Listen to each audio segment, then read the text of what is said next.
Welcome back to the Mortgage Marketing Update. I'm Brian DeMarie. I'm a loan originator with Union Home Mortgage and the DeMarie lending team. I hope you had a fantastic Thanksgiving weekend. I'm filming this on Friday afternoon. Kind of a slow news day, but I'm going to talk about Facebook for a little bit. Did you know there are 19 plus million groups on Facebook, a lot of which had come out last year just due to COVID? People are not expecting this to slow down. So we should see more groups in the next year for sure. Third quarter of 2020, 58.3% of the Facebook ads that were run in the news feed, but Stories is catching up. Now remember, Stories has a completely different graphic design layout where you can run ads just in a square. Stories is that big long rectangle. If you use Canva, it has them all pre-made for you. User-generated content, or UGC as you may see it advertised as, exploded last year. I've talked about this in some other videos where one of your buyers just has a camera pointing it at their face saying, "Hey, Jenny the realtor did a fantastic job for me," and you string a couple of them together and then you can do posts and run ads at those. Chatbots are another industry that have come on big time. In 2019, it was a $2.6 billion industry. They're forecasting for 2024 that it's going to be a $9.4 billion industry. That tells me that there are going to be a lot of other solutions that are going to exist that don't exist right now. The ones that they have and the way they work, they feel okay when you're typing into them. A lot of companies use them. I'm not telling you shouldn't use them. You probably should. But I think that we're going to get a lot of improvement in that when we get all of this other competition that floods the market soon. So we know video is really popular on social media platforms, right? Did you know in the third quarter of 2019, it was only 2.6% of the content on Facebook, but in the third quarter of 2020, that number has jumped to 28.8% of the content on Facebook. This is really big here. And the real question is when is video going to not be as big a deal, and when is AR and VR going to really come on and take a hold here?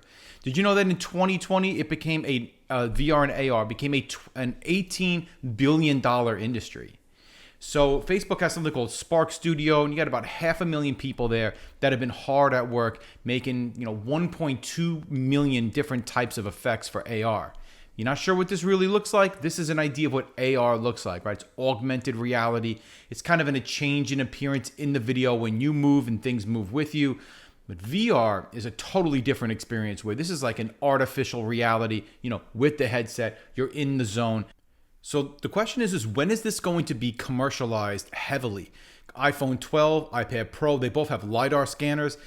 They've had spatial recognition on iPhones for a couple of years here, and Apple is clearly positioning themselves for an AR situation, knowing that VR is a little bit further into the future. But we know that right now that professionally taken photographs are an industry standard and a minimum standard for any listing because of the online world. At some point, this AR, VR world is going to also become a minimum standard for listings because people are going to have a different way to experience the world now, right? So it's either going to have to be that we're going to have to do this manually, or another company is going to come in and have to do it inexpensively. So a consumer from the safety of their home can just look in a VR headset or look in AR and have a little bit of the world manipulated just so they can either see themselves, or maybe they could scan their own house, see their own furniture in the house. I mean, the possibilities are endless with this kind of a thing, with it all being virtual, but something's going to have to come along and change the game here because we're right on the edge of a new revolution as far as all of this, because the technology is just sitting there. Somebody's just going to come along and make something eventually. So, I film these a day ahead of time. It's Friday, the day after Thanksgiving. Kids are home. Today's Charlie's birthday, by the way. You can see that we are all Yankees fans. Daniela has some quick news for you. Interest rates are going to be stable for the near future. Thank you, Danielle. And this Monday, which is today for you, we're going to be talking about Facebook ad seminar at 1 o'clock on Zoom. We're going to be completing a full ad for you. I'm going to show you an ad that I had been running, which parts of it are working, which parts aren't, why and why not. Tuesday, we're going to be talking about credit reports at 1 o'clock, doing another class there for you. All of these videos are backed up on YouTube. Check me out on Instagram, and have a great one.